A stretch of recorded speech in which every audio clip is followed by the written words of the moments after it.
All right, today we're going to be analyzing Pedro Pascal's birth chart, his astrology. First, looking at the spiritual evolution, the path of his consciousness he's meant to undergo in this incarnation. Then we're going to go through the psychological blocks that are holding him back from moving along that path.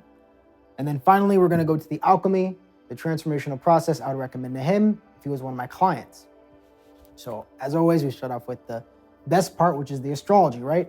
But also the spiritual part of the astrological chart.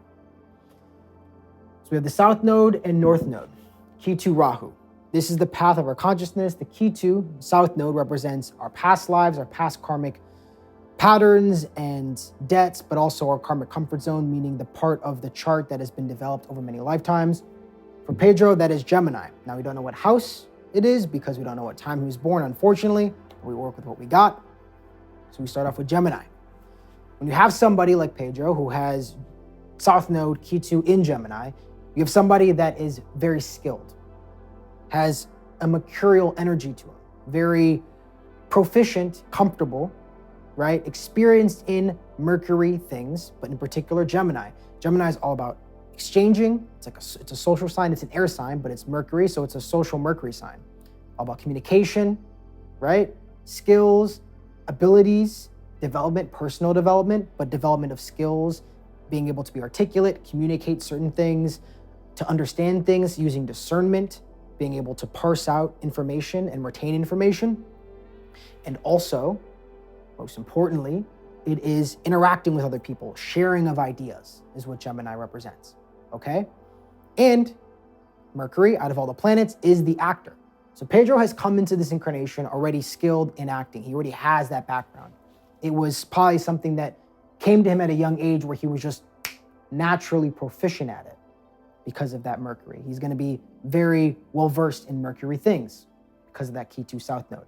But because he is so developed to a pathological degree, holding on to that Gemini, being the actor, being someone who can communicate, being someone who's skilled and proficient at his craft, also highly intellectual.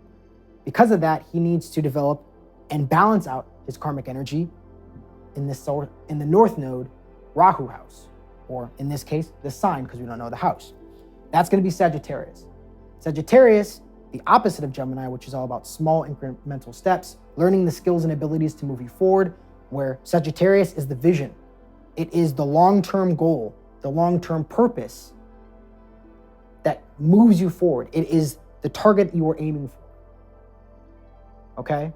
So it's the ability to focus on a meaningful, purposeful goal, having a vision, having an inspiration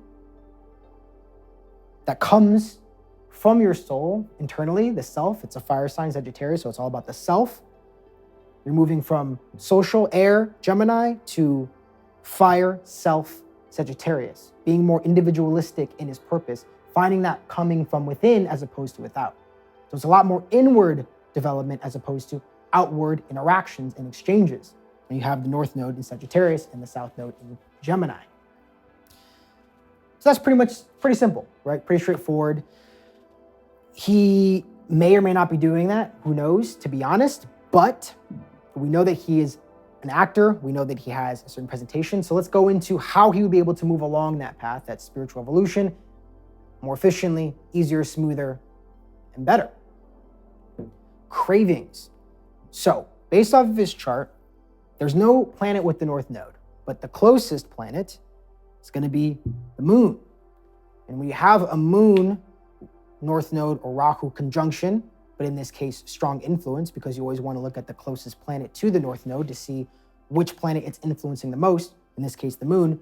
You have somebody that's going to have intense cravings, because the moon is our emotional needs. It's the part of our subjective experience, how we're taking in consciousness, or how we're taking in the external world from our consciousness.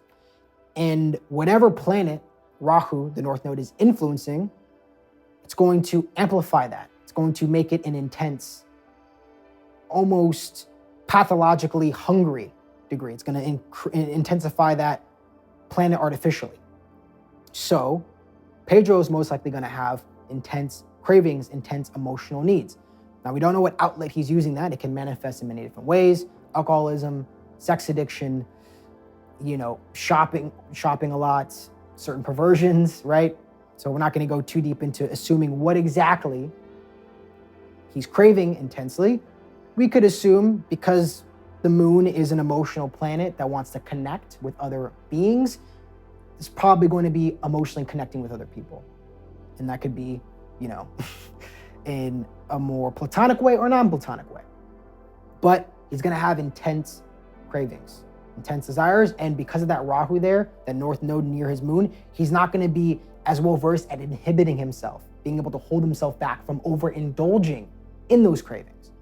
A moon Rahu conjunction or close influence is going to have problems with overindulging in their emotional cravings, desires, and needs. Permanent persona. He's an actor, he's famous, he's well known. You can kind of tell that he carries that identity, carries his characters with him in the way that he presents himself in interviews. There is this mask that he wears. And we all have a mask. We all present the most polished image of ourselves to hide our shadows, to hide our darkness. But Pedro, you can see that the veil is strong, and also it's going to be strong with all famous people.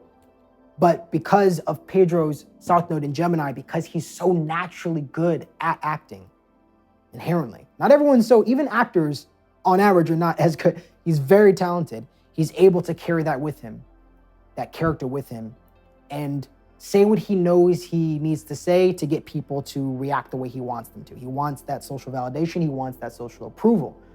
So he has a very powerful persona. I could have said powerful, permanent. You can see that it consistently exists. There's very few moments where he's really letting the mask off to see the true Pedro, whatever that may be. And that could possibly be because he has intense cravings because of that Rahu moon influence, but we want to get into that. Finally, mother issues. The reason why I see mother issues in this chart, and this also applies to why he has a permanent persona, aside from the Gemini South Node, is because what he's most likely covering up is moon starting Saturn. So you have Saturn in Cancer, moon rules that. So you have an afflicted Saturn because Saturn, or the moon, is an enemy of Saturn. Saturn doesn't like to be influenced by the moon, either through aspect or in its sign. You have a direct aspect of the moon looking directly at Saturn. What does that produce when you have Saturn in Cancer or the moon looking directly at Saturn? In this case, you have both. You have somebody that is trying to fulfill their needs, their emotional needs, their core needs for connection and fulfillment and nourishment from this world. They're trying to find it in things that are not for them, or in things that are destructive, or let's say counterintuitive, counterproductive, because Saturn rules the things that are not us. The garbage, the things we need to let go of is what Saturn rules. It also rules our traumas and our fears and our insecurities, right? Also our karmic retribution. So there's something to do here with him emotionally attaching and clinging onto things that are not meant for him. It could be, frivolous sexual partners. It could just be acting roles. It could be that permanent persona we're talking about, right? Where he's attached to this image and he thinks that he needs to present himself in this way to get that validation, even though that validation isn't for his true self, but for the persona that he's presenting. Okay? So, and also I want to say too, with the mother issues, we all have parental issues, so this is not necessarily to be a shot on him or just to be, overly critical. If we're lucky, we only have mother or daddy issues. The worst is when you have both, but parents aren't perfect, so this is just not a slight on him. I just see that there's, you have Rahu, North Node, and the moon. That's one affliction to the moon, and then you have Saturn in Cancer, which is an affliction, and then the moon looking at Saturn, which is a third. So there's three things here where there was probably a severe separation trauma with his mother. It doesn't have to be physical. It could have been emotional. Also doesn't necessarily have to be the mother's fault. Maybe she was going through something traumatic, or she had, a lot of responsibility or pressures where she couldn't be there and be present with Pedro when he was a very young child, more specifically a baby, because that's usually when these moon afflictions happen. That's the time when it represents around 0 to 1 or 0 to 2. Also when you're pregnant. So we can't tell, we don't know. there's no reason to overly speculate, but there is a mother wound there. The moon is triple afflicted, so needs work. So what should we do, right? What would I tell Pedro if you were my client to help him move forward and develop a vision, a purpose that feels meaningful to him? First, spiritual practices. Whenever you have physical cravings, whenever you have desires or an intense hunger, it will never be fulfilled on the physical three-dimensional plane. It is a deeper energy that is leaking out constantly, but it's endless.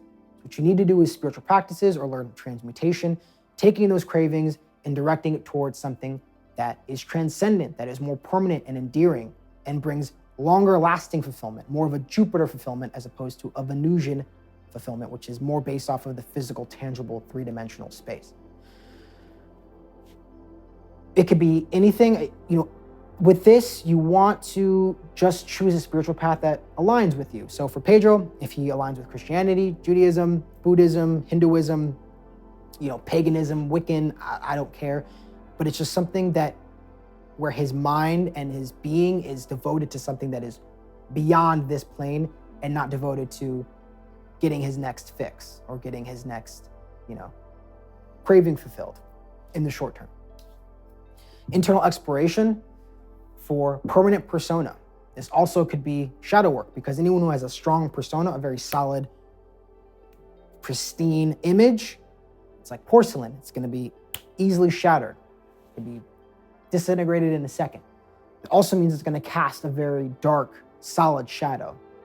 The more solid and impermeable the mask you wear, the darker and denser that shadow is going to be in the background, right? If you have holes or if it's more transparent, the shadow is going to be less, right, solid. So if you have a very clear, solid persona, which Pedro does, it's going to cast a very dark, solid shadow.